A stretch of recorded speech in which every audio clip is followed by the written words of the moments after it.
నమస్కారం వార్తలకు స్వాగతం. ముందుగా ముఖ్యాంశాలు.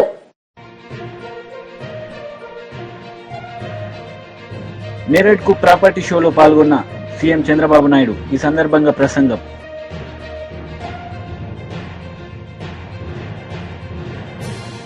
మాజీ మంత్రి Botsa Satyanarayana press meet. TDP నేతలపై ఫైర్.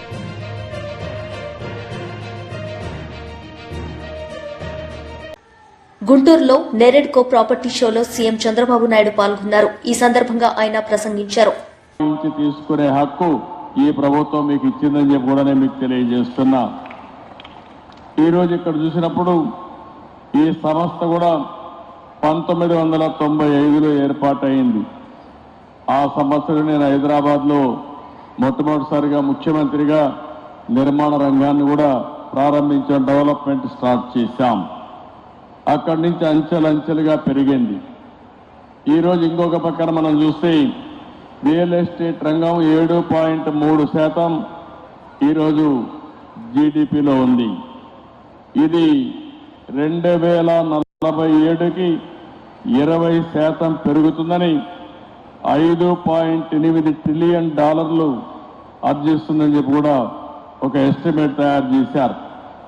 ఒక విషయం మనం గుర్తుపెట్టుకుంటే, అన్ని రంగాలు అభివృద్ధి చేస్తే అల్టిమేట్గా ప్రజల జీవన ప్రమాణాలు పెరగాలంటే నిరంతరం నిర్మాణ రంగం అభివృద్ధి అవుతూనే ఉంటుంది. ఒక ఇల్లు కడతాం, డబ్బులు వస్తాయి, మళ్ళా కొట్టేసి ఇంకొక ఇల్లు కట్టే పరిస్థితికి వస్తారు. అంటే ఎవరైనా సరే ఈ సివిలైజ్డ్ వరల్డ్లో, ఒక నాగరిక ప్రపంచంలో నిర్మాణం అనేది కంటిన్యూగా జరుగుతుంది. ఏ సొసైటీ అయితే బాగా అభివృద్ధి అవుతుందో అక్కడ ఈ డెవలప్మెంట్ అనేది అనునిత్యం కూడా ముందుకు పోయే పరిస్థితి వస్తుంది. ఈరోజు ఇక్కడ చూస్తే నేరేడ్ కో కూడా ఒక పక్క క్రీడా ఉన్నారు, ఒక పక్క క్రీడా ఉంది, ఇంకో పక్క నేరేడ్ కో ఉంది. మీరిద్దరు కూడా బ్రహ్మాండంగా పనిచేస్తున్నారు. ఇద్దరూ కలిసి ఎప్పటికప్పుడు నిర్మాణ రంగాన్ని అభివృద్ధి చేయడానికి మీరు ముందుకు రండి. మీరే కాకుండా చిన్న ఆర్గనైజేషన్స్ వాళ్ళు కూడా కోరుతున్నా, ఈ ప్రభుత్వం మీకు అండగా ఉంటాం, ట్రాన్స్పరెంట్గా ఉంటాం, రియల్ టైంలో మీ సమస్యల పరిష్కారం చేయడానికి మేము ముందుంటామని చెప్పి కూడా మీ అందరికీ హామీ ఇస్తున్నా. ఇదే కాకుండా ఈరోజు నారాయణ గారు చెప్పారు, అమరావతిగానే అభివృద్ధి అయి ఉంటే ఇప్పటికి ఈ ప్రాంతం అంతా కూడా నిలదొక్కునేది. ఒక అమరావతిని పూర్తిగా నిర్వీర్యం చేసి రాష్ట్రంలో నిర్మాణ రంగం అనేది నిలదొక్కోకుండా చేసే పరిస్థితికి వచ్చారు. ఇంకో పక్కన ఎక్కడ చూసినా డెమాలిషన్ చేయడం, భయభ్రాంతులను చేయడం, ఇలాంటి చాలా కార్యక్రమాలు కూడా జరిగాయి. 5 సంవత్సరాలు నేను చూశాను. అన్ని రంగాల కంటే నిర్మాణ రంగం పూర్తిగా దెబ్బతినే పరిస్థితికి వచ్చింది. ఈరోజు మళ్ళీ మీరు చూసినప్పుడు ఈ 7 నెలలే మేము వచ్చిన తర్వాత 7 నెలలు అయింది. బిల్డ్ ఏపీ అనే నినాదంతో ఈరోజు మనందరం ముందుకు పోతున్నాం. నిర్మాణ రంగానికే కాకుండా అనుబంధ రంగాల్లో అన్నిటికీ ప్రాధాన్యత ఇచ్చాం. ఈ ప్రాధాన్యత వల్ల ఎక్కడికక్కడ ఒక పద్ధతి ప్రకారం ఇవన్నీ జరిగే పరిస్థితికి వస్తున్నాయి. మీరు ఒక పక్కన చూస్తే నా జీవితంలో ఎప్పుడూ చూడని విధంగా ఈరోజు భూ సమస్యలు వచ్చాయి. నాకు వచ్చే 100 పిటిషన్లు వస్తే అందులో 60-70 ల్యాండ్ రిలేటెడ్ సమస్యలే వచ్చాయి. రికార్డ్స్ తారుమారు చేశారు, భూ కబ్జాలు చేశారు, ఒకరి భూమిని ఇంకొకరు రాహించారు. కడాన సొంత ఒక ల్యాండ్ టైటిలింగ్ యాక్ట్ కూడా తీసుకొచ్చి ఇష్టానుసారంగా చేస్తే అవన్నీ రద్దు చేసి ఈ ల్యాండ్స్ అన్ని మళ్ళీ ప్యూరిఫై చేయాలంటే చాలా సమయం తీసుకొచ్చే పరిస్థితి వచ్చింది. నేను మిమ్మల్ని అందరూ కూడా నిర్మాణ రంగంలో ఉన్నారు కాబట్టి ఇప్పుడే తిరుపతిరావు గారు కానీ మీ వాళ్ళందరూ చెప్పారు, ఒక మాట చెప్పారు, మేము తప్పు చేయం, ఎవరైనా మాలో తప్పు చేసే వాళ్ళు ఉంటే గట్టి చర్య. కేఏ పాల్ మీడియా సమావేశం నిర్వహించారు. ఈ సందర్భంగా ఆయన మాట్లాడారు. Angry with the officers when he himself is the responsible. He is forgetting that he is the Chief Minister of Andhra Pradesh today. 6 people, devotees, are dead in the last 24 hours. While he was busy in political rally organized by himself, Pavan Kalyan, and Prime Minister. This is not the first time or second time or third time. Let me remind the people of North.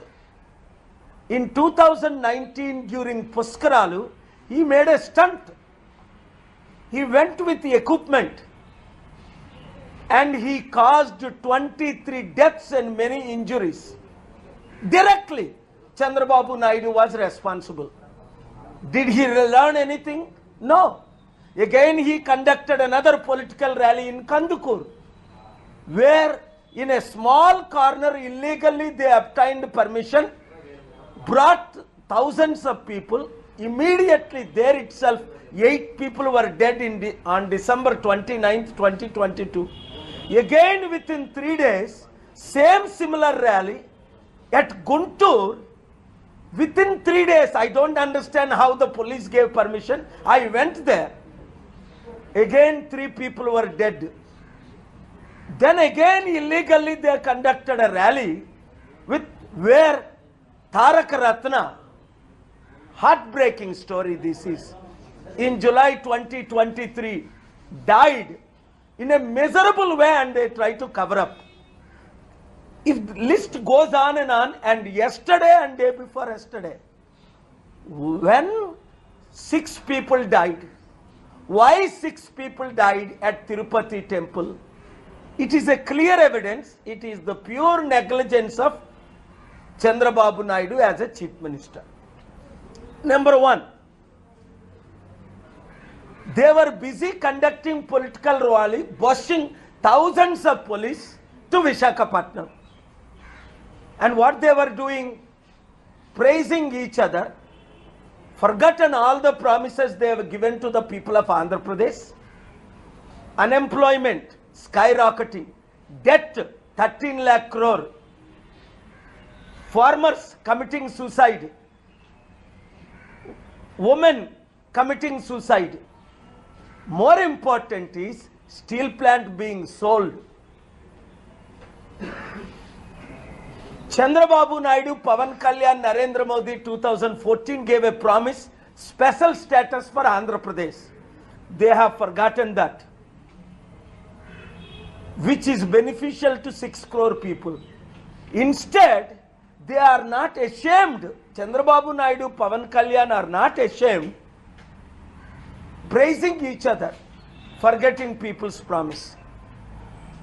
Wherever Chandrababu Naidu, death is following. Does he need to be a politician at age 75? Narendra Modi ji on September 17th is planning to resign because that's what RSS is calling for, BJP is calling for. But Chandrababu Naidu is much older than Narendra Modi. When Supreme Court judges are not allowed after age 62 to 65, smartest people in India are IAS, IPS, IRS, IFS are not allowed after 62. Why these politician old guys should continue after 75? Are they not ashamed? మాజీ మంత్రి Botsa Satyanarayana media సమావేశం నిర్వహించారు. ఈ సందర్భంగా పలు అంశాలపై ఆయన మాట్లాడారు. తిరుపతిలో జరిగిన ప్రభుత్వ అసమర్థత వలన, నిర్లక్ష్యం వలన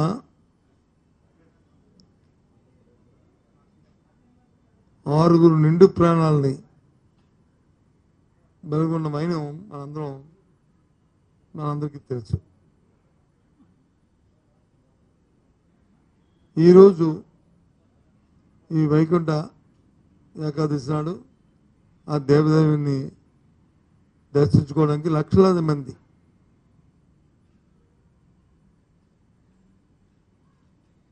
ఈ సృష్టి పుట్టిన దగ్గర నుంచి కూడా ఇప్పుడు వెళ్తున్న నేపథ్యం, సందర్భం, ఎప్పుడు ఇలాంటి సంఘటనలు జరగలే. ప్రజాస్వామ్యం వచ్చిన తర్వాత ఎన్నో ప్రభుత్వాలు వచ్చాయి. ఎప్పుడు కూడా ఇలాంటి సంఘటనలు జరగలే. కేవలం మానవ తప్పిదనం వల్ల, ప్రభుత్వ నిర్లక్ష్యం వల్ల, వాళ్ళ తాలూకు అనాలోచితమైన దురుద్దేశాల వల్ల జరిగిన కార్యక్రమం ఇది. 6 చనిపోవడం, 40 మంది క్షతగాత్రులు అవడం నిజంగా చాలా బాధాకరమైన అంశం ఇది విషయం. అయినప్పటికీ నేను చూసాం, ముఖ్యమంత్రి గారు వెళ్ళారు, వారితో పాటు వారి తాలూకు బృందం, మంత్రులు ఒక 6 మంత్రులు, వారితో పాటు వారి డిప్యూటీ ఉప ముఖ్యమంత్రి మరి బృందం అంతా కూడా వెళ్ళింది. వెళ్ళి వారు ప్రత్యక్షంగా పరోక్షంగా చూశారు. వారి మాటలు కూడా విన్నాం. వారు చెప్తుంది ఒక విషయం ఏంటంటే, ఈ జరిగిన సంఘటన అంతటినీ దేవస్థానం బోర్డు అధ్యక్షులు ఉన్నారు, వారు అంటారు ఇది దైవ నిర్ణయం అని అంటారు. సరే నాకు ఏమనాలో అర్థమాలే.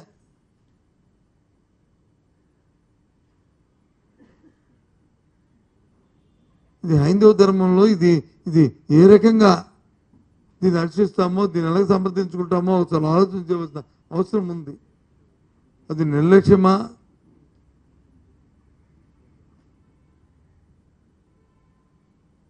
ఈ కార్యక్రమం నాకు అర్థం అవ్వలే.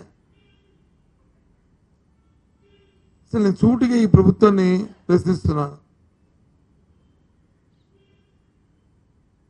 ఎంతసేపు నిన్న చూస్తున్నాను ముఖ్యమంత్రి గారి తాలూకా ఆయన తాలూకా ఆహాలు భావాలు, వాళ్ళతో మాట్లాడిన విషయాలు, ఆ సందర్భాలు, వాళ్ళ దగ్గర నుంచి తెలుసుకుంటున్న విషయాలు, తిరిగి మీరు వ్యక్తపరుస్తున్న అభిప్రాయాలు అన్నీ కూడా చూశా.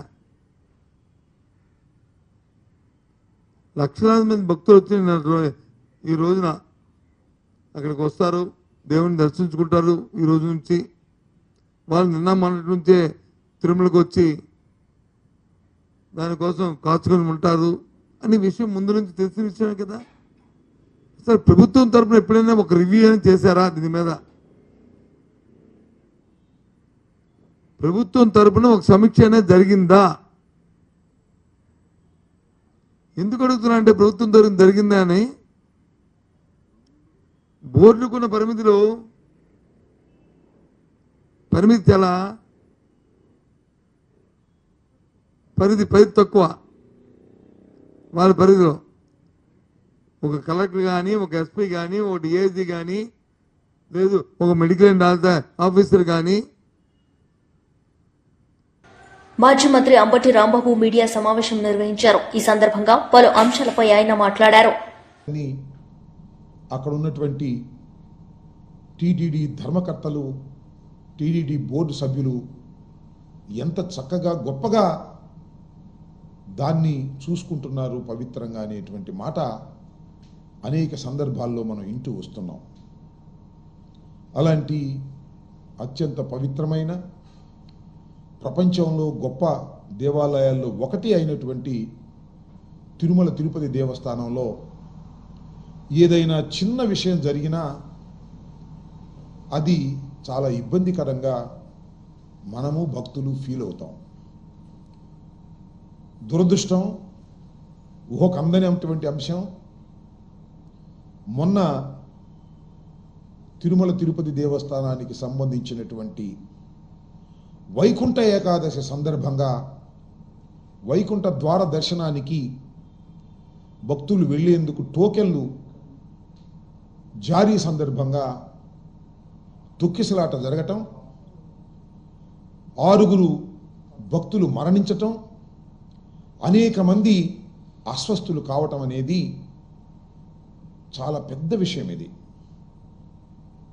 ప్రభుత్వాలు, ప్రజలు, భక్తులు, దేశంలో ఉన్న ప్రతి వారు కూడా చాలా సీరియస్గా తీసుకోవలసినటువంటి అంశం. ఇలాంటి అంశాలు మళ్ళా తిరిగి శ్రీ శ్రీ శ్రీ శ్రీ ఏడుకొండల స్వామి వారి సన్నిధిలో జరగకోకుండా అన్ని జాగ్రత్తలు మనం తీసుకోవాల్సినటువంటి పరిస్థితులు ఉన్నాయని ఈ సందర్భంగా నేను మనవి చేస్తున్నా. జరిగిన విషయం ఏదో చిన్న విషయంగానో, లేదు మర్చిపోయే విషయంగాను, లేదు చూసి చూడనట్టుగా వదిలేసే విషయంగాను, లేదు చిరు ఉద్యోగులు 2-3 సస్పెండ్ చేసేసి పంపించే విషయంగాను దీన్ని భావించడం అనేది చాలా ప్రమాదకరం, చాలా బాధాకరం. అలా చేస్తే ప్రజాస్వామ్యంలో ప్రజలు క్షమించరు, భగవంతుడు శ్రీ వెంకటేశ్వర స్వామి కూడా క్షమించని ఈ సందర్భంగా నేను మనవి చేస్తున్నా. ఆ విషయాలను నేను ఎందుకు చెప్తున్నానంటే, ఈ సంఘటన జరిగిన వెంటనే రాష్ట్ర ముఖ్యమంత్రి నారా చంద్రబాబు నాయుడు గారు హుటాహుటిన బయలుదేరి వెళ్ళారు. అక్కడ విచారణ చేశారు, తప్పులు తెలుసుకోవడానికి ప్రయత్నం చేశారు.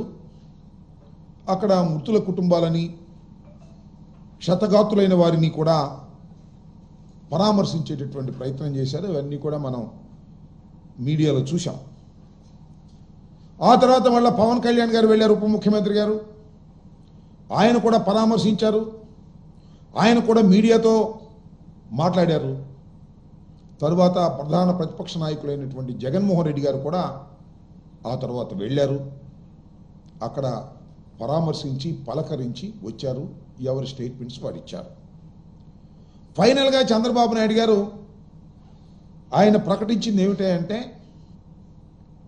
ఇద్దరిని బాధ్యుల్ని చేస్తూ డిఎస్పి రమణ కుమార్ అని ఒక డిఎస్పిని, గోశాల డైరెక్టర్ హరినాథ్ రెడ్డిని, వీళ్ళిద్దరిని ఈ సంఘటనకి బాధ్యులు అని చెప్పి ఇద్దరిని సస్పెండ్ చేశారు. సరే, కొన్ని పత్రికలు రాశాయి, వారికి సంబంధించిన పత్రికలు అద్భుతంగా స్పందించారు, తక్షణమే యాక్షన్ తీసుకున్నారు. ఇద్దరిని బీజేపీ లీడర్ మీడియా సమావేశం నిర్వహించారు. ఈ సందర్భంగా ఆయన మాట్లాడారు. ఈ ప్రభుత్వం ఇష్యూస్ అన్నిటి కూడా లాస్ట్ ప్రభుత్వం 10 సంవత్సరాలు, ఈ సంవత్సరం లాస్ట్ 1 year నుంచి కూడా టీచర్ల విషయంలో ఎవరు ఒక ఇష్యూని కూడా సార్ట్అవుట్ చేయకుండా అన్ని పెండింగ్ పెట్టారు. అవన్నిటి మీద మనము పోరాటం చేసి వాళ్ళకి సొల్యూషన్ వచ్చే విధంగా సెంట్రల్ గవర్నమెంట్ తరఫున ప్రెషర్ తీసుకొచ్చి ఇక్కడ కిషన్ రెడ్డి గారి నాయకత్వం కానీ బండి సంజయ్ గారి నాయకత్వంతో వాళ్ళ సపోర్ట్ తీసుకొని స్టేట్ గవర్నమెంట్ కూడా పర్సూ చేసి ఆ ఇష్యూస్ను ఒక్కొక్కటి ఏ విధంగా రిజాల్వ్ చేయాలనేది మెయిన్ ఉద్దేశము. ఇప్పటికే చాలామంది టీచర్లందరితో కూడా మాట్లాడుతున్నాము. చాలామంది అందరూ సపోర్టు చేయడానికి రెడీగా ఉన్నారు. నేను నా వంతుగా 94 నుంచి విద్యా సంస్థను నడుపుతున్నాము. ఒక 6,000 టీచర్స్ మా దగ్గర పనిచేస్తున్నారు. టీచర్స్కు ఏ విధంగా సమస్యలు ఉంటాయి, ప్రైవేట్ టీచర్లు అయినా గవర్నమెంట్ టీచర్లు అయినా సమస్యలు ఆల్మోస్ట్ ఒకటే ఉంటాయి. తర్వాత విద్యార్థులకు ఏ విధంగా వాళ్ళ ఇష్యూస్, పేరెంట్స్ ఇష్యూస్, నాకు లాస్ట్ 40 years నుంచి ఒక అండర్స్టాండింగ్ ఉంది.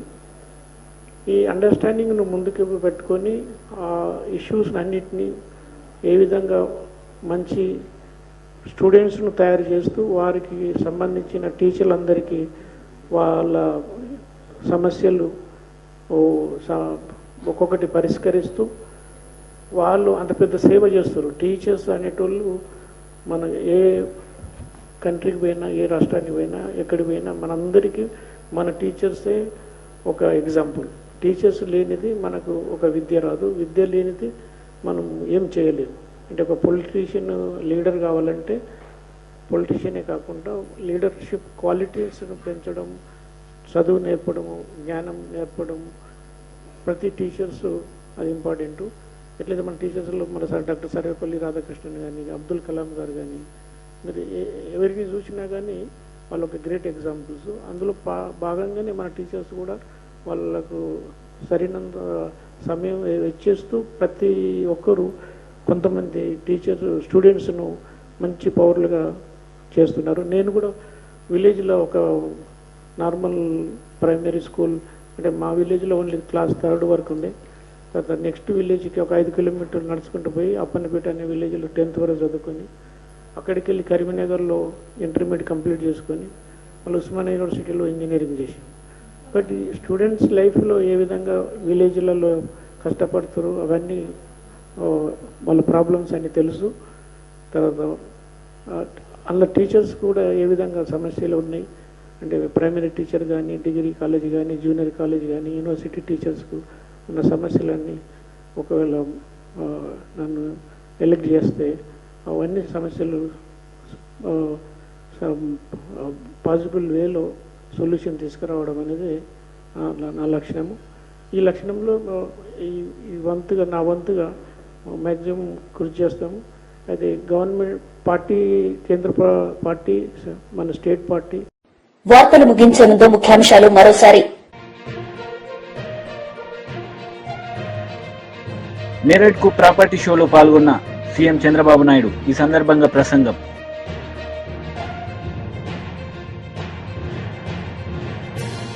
మాజీ మంత్రి Botsa Satyanarayana press meet. TDP నేతలపై ఫైర్.